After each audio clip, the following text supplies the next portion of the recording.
Halo guys, Assalamualaikum warahmatullahi wabarakatuh. Kali ini kita mau bahas tentang kesalahan-kesalahan dalam memahami studi hubungan internasional. Jadi ini penting karena beberapa mahasiswa memahami HI itu sebagai sesuatu yang di luar pemikiran awal mereka, seperti itu.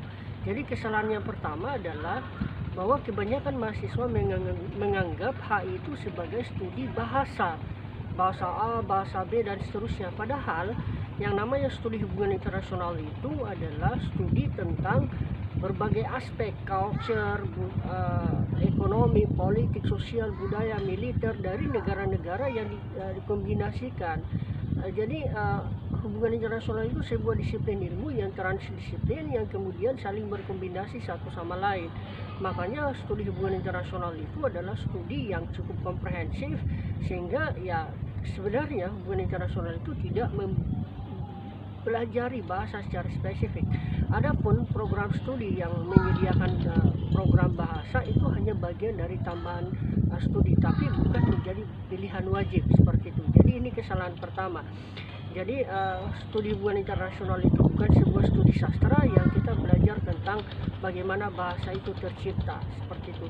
Studi hubungan internasional adalah ilmu yang mempelajari tentang fenomena domestik, fenomena internasional, yang kemudian fenomena-fenomena ini terjadi dalam bidang-bidang, sehingga ya kita menganalisis fenomena tersebut sehingga kita bisa menemukan sebuah solusi untuk merumuskan sebuah kebijakan luar negeri atau diplomasi yang memang relevan sesuai konteks bidangnya. Itu yang pertama. Yang kedua, kesalahan kedua adalah sebagian besar mahasiswa HI itu berpikir bahwa studi hubungan internasional itu adalah studi untuk lulusan diplomat. Padahal tidak.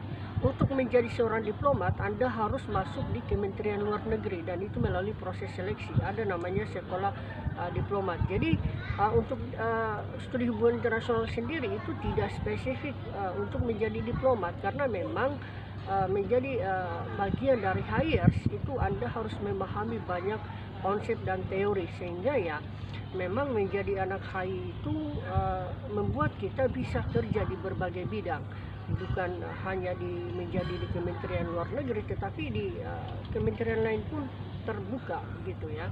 Ada yang kerja di Kementerian Perdagangan, Ekonomi, kemudian pemerintah daerah, ada di startup saat ini, kemudian ada juga yang kerja di bagian media. Jadi banyak sekali, ada di pemerintah daerah. Jadi menjadi lulusan hubungan internasional itu tidak spesifik harus kerja di Kementerian Luar Negeri. Bahkan hanya sebagian besar kampus yang mampu menyediakan lulusan yang bisa kerja di di Kementerian Luar Negeri. Ini tergantung kembali pada visi misi program studi dan profil lulusan yang diinginkan.